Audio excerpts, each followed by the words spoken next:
So I have manifested this moment. Congratulations. The only thing faster than light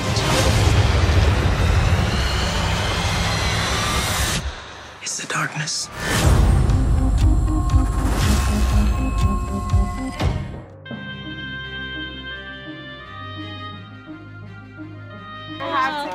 Yes, of course. You look cool. Your dress is beautiful. Thank you. Gorgeous. Yeah. What is this, like Studio 54? I don't know, it's like vintage. My mom. I love it. It's beautiful. Really cute. It's good. Blow it out.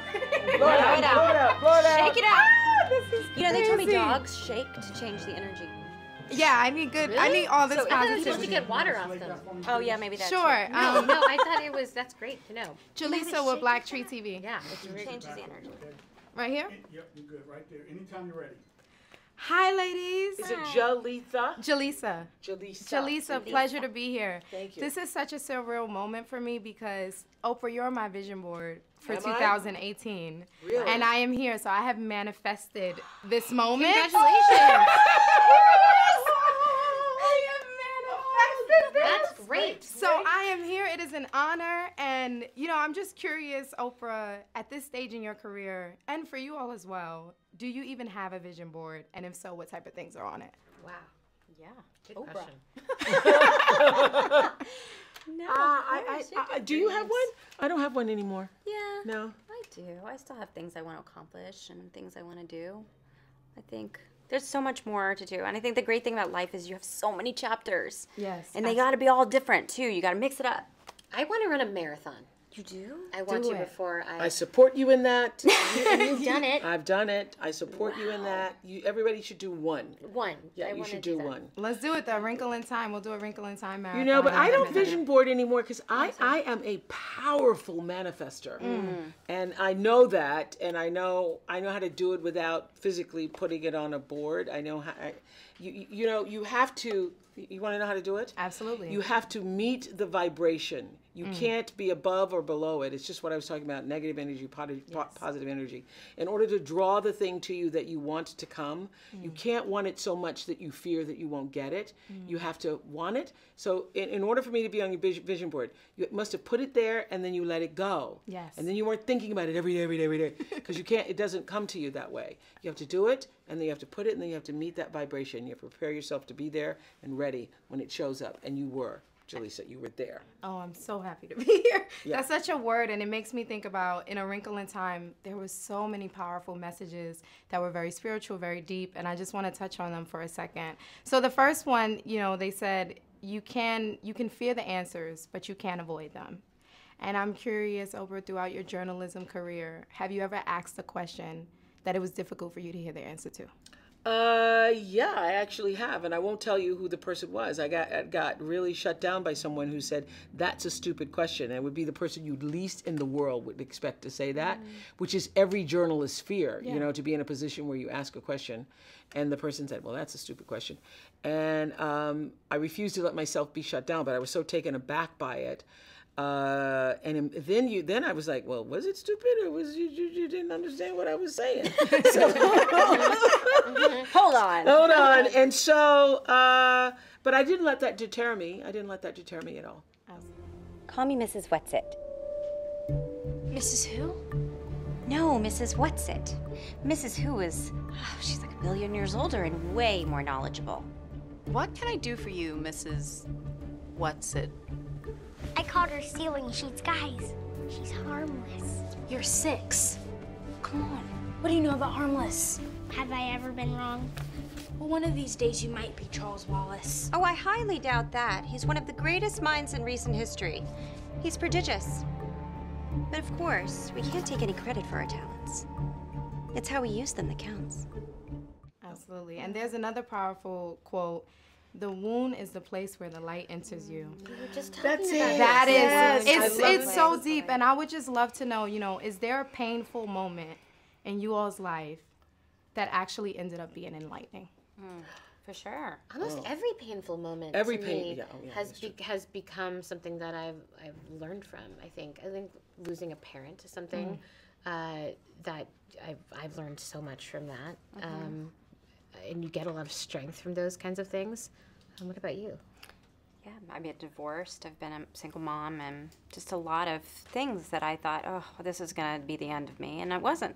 I was okay. The reason why that, we were just talking about this before you came in, the reason why that, thank you for bringing it to our attention, the reason why the wound quote is so profound is because once you've been around as long as I have, you know that there is not one single thing that has ever happened to you or will happen to you that will be wasted. If you look at every single crisis, difficulty, challenge, every joy-filled moment that comes into your being, everything is there showing up to make you more of who you were meant to be. And it's showing there to help, it's showing up there to help you. Nothing ever is wasted. A Wrinkle in Time. Thank you so much, ladies. Thank you. That Thank was you, very Joyce. touching. Thank you. I hope.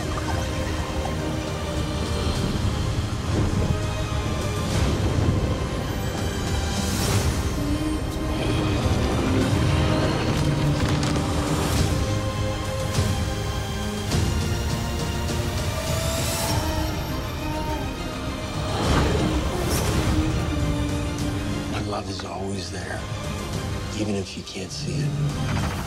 Jamal Finkley, Black Tree TV. Black Tree! I'm so honored to sit here with my friend and see this extraordinary journey that you've been on. I mean, your character, the Meg's character in the story reminds me of you in a way. And it goes to my first question, like you've had all these great projects, but you've never really had an opportunity to have a real young protagonist in the film. Like how was telling that story through the lens of a younger person different for you? Well, I just never took the time in my films to just play. Because I felt like as a black woman filmmaker, I really wanted to assert a certain voice, and there were things I wanted to deal with. So the first film was dealing about grief, I Will Follow. The second film was about incarceration. The third film was about Dr. King. The fourth film, 13th, is about the criminal justice system. And this just gave me an opportunity to say, can we get a little black girl magic? Can we just, let's see what else we can do, and can I even do it? Yeah. And so this is just a really, sweet slice of happiness for young people. Just to remind them about the best in themselves, especially in this dark, kind of chaotic time that we're in.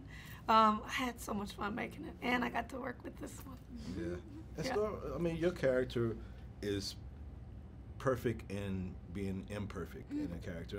And as Ava spoke about the young people today and what they're going through, do you think that's a lesson that young people need to be able to adopt more, that it's not about being perfect, but...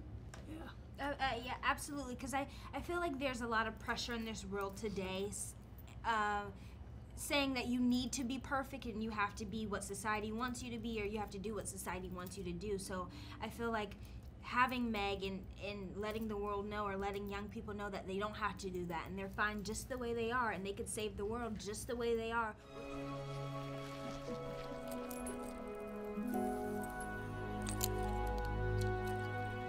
This is our Father. Can you help us find him, please? Please.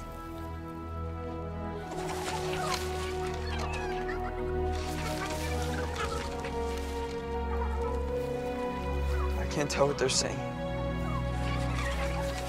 I can. They speak color. Oh, he did? Oh, really? Oh, don't say. Yep, he was here. They saw him test her here. But he continued to explore, they say, somewhere in that direction. Let's go! With all their challenges and all their faults, I think it's very monumental and timeless and very needed right now. Yeah. There's a line in the movie, I don't want to get it wrong, where it says, it's not your talents, but what you do with them. Yes. What you do with them. Yes. And for you, Ava, I've seen your journey from figures of speech to a publicist to this. How have you been able to take all these different talents that you displayed in your career and make meaning of it? Like, how have you been able to? For me, it's just about pushing yourself forward. I didn't pick up a camera, as you know, till I was 32 years old. And you knew me when I was a publicist. And so to say, you know what, I'm passionate about making films, not just marketing films, let me try. And then started independent films, let me try studio films. Within studio films, let me try a doc. Let me try Dr. King. Let me try a kid's fantasy. That's how we move ourselves forward, is just getting out of the boxes that people try to put us in. So I've tried to just be like boxless, no boxes. And sometimes it works, sometimes it doesn't, sometimes you fail, sometimes you succeed, but we have to keep pushing. Oprah's a great example of that. You keep pushing forward. You have a successful talk show, but you take The Color Purple too. You know what I mean? You have the show, but then you collapse that show, you make a network. You make a book club when no one had book clubs. You open a girls' school in South Africa. It's like, keep pushing. Life is limitless if you think in that way. And we know so many people who've come from humble beginnings who've really been able to elevate their lives by pushing boundaries. Wrinkle has been such an important book to so many people. I know this came on the heels of you being in discussion for Black Panther. And like, what was so important about this film that made you say, I have to do this? Yes. There's a story of a girl at its center, and when Disney said that they agreed with me that that girl could be a girl of color, it became so important to me, more important than any other film, to be able to put a girl of color, hopping planets, saving the universe, flying. These are images that have not been made before. So the opportunity to make those around a Black girl was too irresistible to pass up. Okay, Storm, I can't wait to see your career. Juliana Bolden, Black Tree TV. Anytime. So, in viewing Wrinkle in Time last night, one of the things that stood out to me was the chemistry between the two of you as parents, as a couple. How did you bring Dr. Alex and Kate to life in the beginning? Did you get scripts around the same time and start working together immediately? Not at all, no. It was just the luck of the draw. I mean, chemistry is an ineffable thing. It just is either there or it's not. And Gugu's a lovely human, and I think we, I don't know, just got along pretty quickly, and I don't know. And then you're kind of this crazy situation where you're thrust in the first day of work, and you're like, and you've been together for 15 years, and go. Action. Yeah, and it's kind of, you know, we did have relatively few scenes to sort of create this dynamic of a lived-in marriage, you know, and then obviously we're separated for the duration of the movie. So, you know, it was really sort of talking to Ava and her sort of weaving in the backstory of them growing up together as scientists, and that they weren't just sort of a meeting of hearts, but also a meeting of minds. They're sort of intellectual equals, and that's sort of part of the chemistry and the attraction between them, is that, you know, both pioneering scientists and, you know, pioneers in their field. So yeah, it was kind of, you know, fun to explore, and as I say, in very brief details. Well, in that, even though it may have been brief at times, we still got a sense of the struggle, not only between there was some mention of ego versus the soul, and and needing to take care of family, take care of self. Had either one of you seen struggles like this growing up in your lives? Because I understand that one of your parents was a doctor, and you went to Cal in the Bay Area, so I'm sure you've met people that worked in the sciences. Did you draw upon any experiences from folks that you knew that worked in these fields? No, I think for me it's what it means to be human, is the struggle for the soul is for something greater and bigger and spiritual, and the struggle of the egos for something pretty concrete and something that can be defined by money or power or status or any of those markers. So I think my character's struggle was just a really kind of cosmic version of what I guess we all go through. I don't know. So, what if we are here for a reason? What if we are not just in the universe, but the universe is within all of us? Think about quantum entanglement. Two electrons, once bonded together, in love, if you will, suddenly separated by a galaxy, but somehow still just as connected. An unbroken union despite being galaxies apart. And our most recent calculations show us that these fields connect us to other dimensions. Dimensions outside of the limitations of space and time. Imagine that, imagine. Rather than enduring the oppressive rules of time and space, we could wrinkle it. 91 billion light years traveled like that. Well, last question.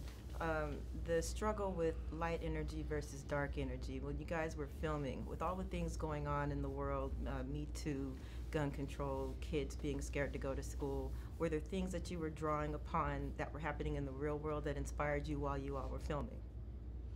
Well, I think, you know, you always take the world that you live in, you know, as your inspiration. I think, you know, for me, you know, and we were actually shooting, gosh, like more than a year ago. I can't remember specifically what was in the news at that exact moment, but you know, I think that that's the great thing about the story. Light versus darkness is so universal, and I think, you know, especially this story where it's a young woman having to become a warrior. I think, you know, certainly with the women's movement and how that has ignited in the last few months, I think, you know, certainly a character and a actress like Storm being at the center of a story like this and taking her power couldn't be more relevant.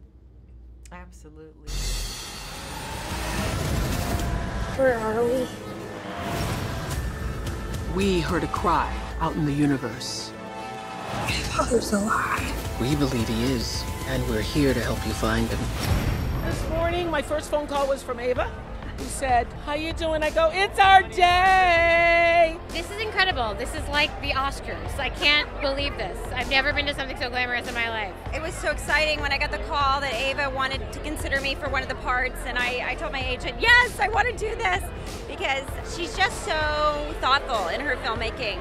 It's just a movie about light. This is a movie for young people and people who are young at heart. So we're here to celebrate, and gosh, I'm just really thrilled to share it finally. To work with Ava DuVernay was a big draw for me. And this incredible cast that she's assembled, I mean, it's just amazing. We're hoping that we've done the book some justice, but it is a movie, and it's a very special movie in its own right. It's always fun, you know, you can never tell what people are going to think, but Ava made a beautiful film. It's fun to see it on the big screen. There's something about the images that really lends itself to seeing it huge. The flying and the planet hopping and the other dimensions. So it's going to be fun to see it tonight for the first time with an audience. This entire message about this movie is just to embrace the light from within, and that you are enough and you are worthy of being loved. And once you tap into that, you can save the world. Have faith in who you are. You are enough. That is what all the misses are trying to tell Meg. No matter what your flaws are, embrace them. You are enough. We are in search of warriors. Warriors who serve the good and the light in the universe. You're kidding.